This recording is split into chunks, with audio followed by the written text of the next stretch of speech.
আজকে দিনে আমার একটা নতুন প্র্যাকটিসের জন্য প্ল্যান করেছি, যেটা আমি প্ল্যান করেছি বাড়িতেই। আর মোটামুটি সকাল 11:30 বাজে এখন প্ল্যানটা শুরু করছি। বাকি পুরো ব্লগটা মোটা কন্টিনিউ করবে। বুঝতেই পারছো, আমি যেহেতু কাজ করব, আমি ব্যস্ত থাকবো, তাই মোটা কন্টিনিউ করবে। এবার মোটাকে হ্যান্ড ওভার করি। এই না, ও গাছের পাতা ছিঁড়ছে। যথারীতি ছুটির দিনে ফাঁসিয়ে দিয়েছে আমাকে। ওর তো জানোই এখন একটা মেকআপের বিজনেস স্টার্ট করেছে অলরেডি। অল্প স্বল্প ক্লায়েন্ট আসছে ভালোই, বাট যাতে আরও প্রফেশনাল লেভেলে সাজাতে পারে তার জন্য কন্টিনিউয়াস প্র্যাকটিসটা তো মাস্ট। তো সেই জন্যেই ও মাঝে মাঝে ইনহাউস প্র্যাকটিস সেশন করে। তো আজকে ভাবলাম কেন একটা ইনহাউস প্র্যাকটিস সেশন যদি আমরা ব্লগে ক্যাপচার করার চেষ্টা করি তাহলে কেমন হয়। আমাদের পুরো সেট আপটাই ইনহাউস সেট আপ হবে। ফটোগ্রাফার আমি, সাজাবে ও, আর আমি মডেলও জোগাড় করেছি। আমার একজন স্টুডেন্টকেই বলেছি, সে খুব এক্সাইটেড সাজার জন্যে, তাই দেখা যায় এখন তার কাছে নিয়ে যাই তোমাদেরকে। আচ্ছা, এই হচ্ছে আমার স্টুডেন্ট, এর নাম সোমদত্তা। হাই।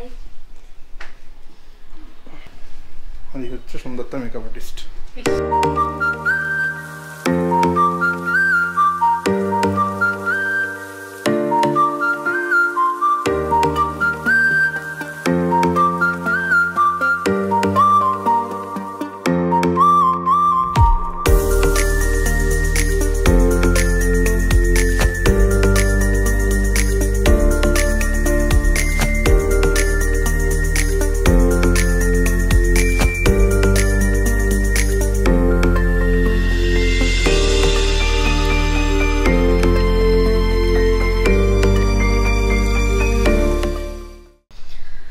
স্কিনটাকে প্রেপ করা আমার হয়ে গেছে। ফার্স্টে প্রত্যেকটা মেকআপ করার আগে স্কিনটাকে প্রেপ করা ভীষণ ইম্পর্টেন্ট, কেননা যদি তুমি স্কিনটাকে ভালো করে ময়শ্চারাইজ না করো, কার কীরকম স্কিন সেটা যদি তুমি না বোঝো, তাহলে মেকআপ ঠিকভাবে বসবে না। ড্রাই স্কিন হলে সেটা ফেটে বেরিয়ে আসবে, বলে না অনেকে কেকি হয়ে যাবে মেকআপ, তার এখান থেকে দেখবে কখনো কখনো একটা পোর্শনে মেকআপ নেই। তার কারণ হচ্ছে স্কিনটাকে প্রেপ করা হয়নি ভালো মতো, এটা প্রথম কারণ।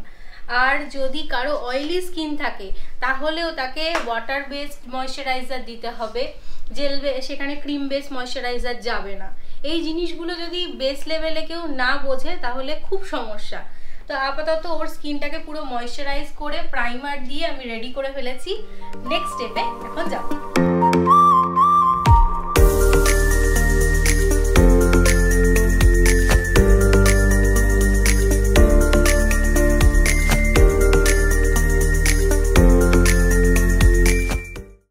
আচ্ছা, ও তো বোধহয় এখন হেয়ার স্টাইলিংটা করা শুরু করছে। ইতিমধ্যে আমার পেয়ে গেছে খিদে, আমি ভাবছিলাম একটু ম্যাগি বানাই, সবাইকার জন্যই ম্যাগি বানাই।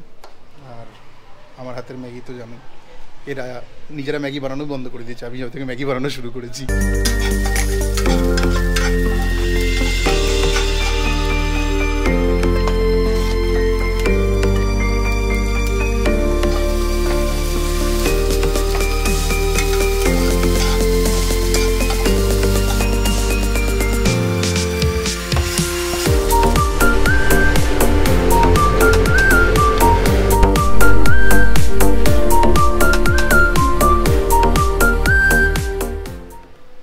সত্যি দারুণ হয়েছে ম্যাগিটা।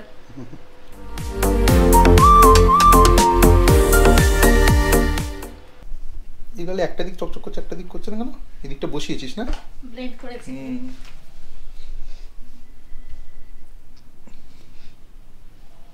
তা তুমি স্টুডেন্টটাকে মানে কোন ডিপার্টমেন্টে ছিল? আমি বাস দিই না, স্টুডেন্টদের খুব কম বাস দিই আমি। ওরা তো এসেন্স ইউজ করে। হ্যাঁ হ্যাঁ, না দিলে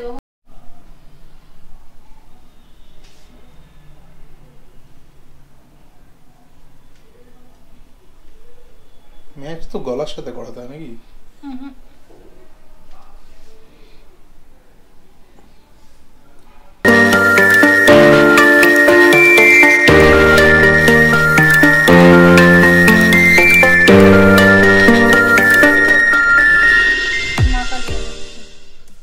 এটা মাকালি, একবার তো মাকালি শ্বেতকালী। শীতকালী। এই সাজানোর সময় সেই ছোটবেলায় হতো না যে আমরা শীতকালে ক্রিম নিয়ে মুখে ডিজাইন করতাম। ও তো এখনও মেকআপ কন্টিনিউ করছে, আমি বোর হয়ে গেছি অনেকক্ষণ ধরে, দেখি মুখে ঘষেই যাচ্ছে, কখনো সাদা রং লাগাচ্ছে, কখনো কালো রং লাগাচ্ছে, বুঝতে পারছি না কী করছে। আমি ইতিমধ্যে একটা ড্রয়িং শুরু করেছিলাম, ওটা শেষ হয়নি, সেটাই ভাবছি কন্টিনিউ করবো। তো ওটাই তোমরা দেখতে থাকো।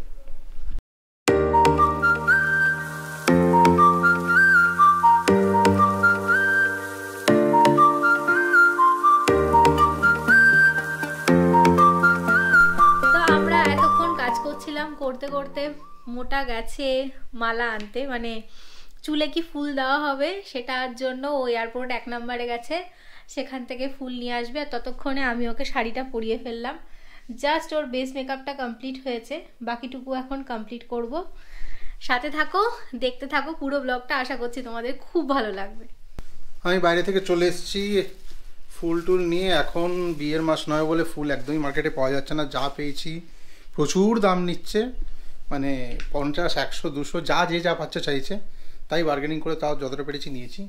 এসে দেখি ওর মোটামুটি শাড়িটারি তো পরানো কমপ্লিট হয়ে গেছে, চোখ আঁকছে এখন, মানে চোখ আছে, চোখের ওপর আঁকাআঁকি করছে। হ্যাঁ, লোকে চোখ আঁকছে কেন বলে? চোখ তো আগে থেকেই থাকে, চোখ ওপর আঁকবে কি? চোখের ওপরেই চোখটা আঁকে। বেসিক্যালি মেকআপ হচ্ছে তোমার স্কিনের যে শেপটা আছে সেটাকেই ফুটিয়ে তোলা, নিশ্চয়ই মুখটা আঁকে না।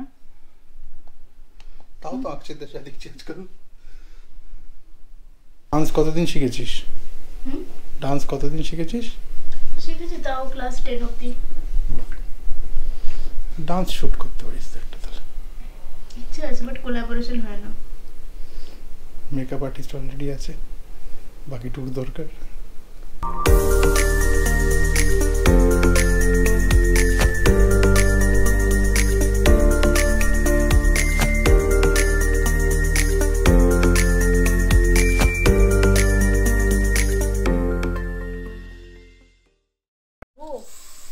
আমার শরীরটা ভালো দিচ্ছিল না, প্যারাসিটামল খেয়েছি অলরেডি। তখন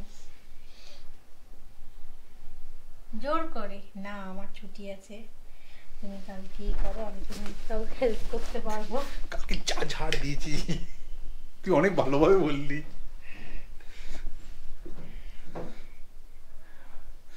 রিয়াল টোনে বল। হবে না, এরকম করলে কোনোদিনও ব্যবসা দাঁড়াবে না।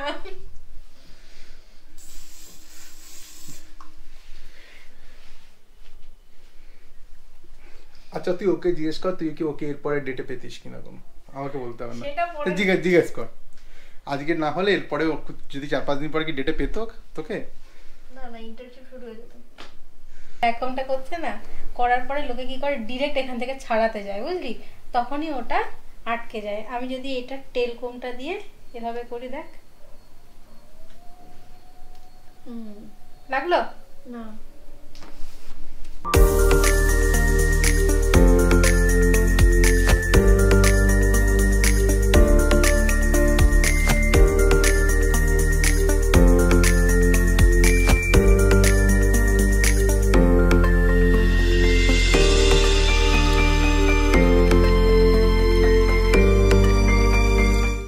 আজকের মতো আমার সাজানো কমপ্লিট।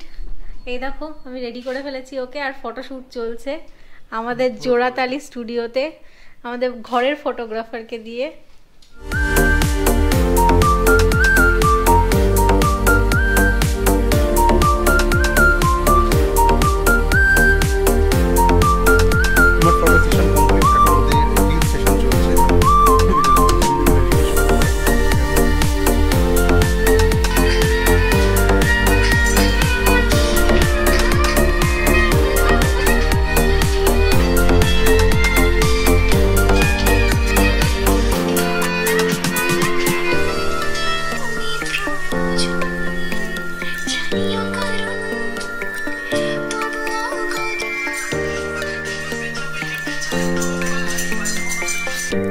কেমন লাগলো সেজে?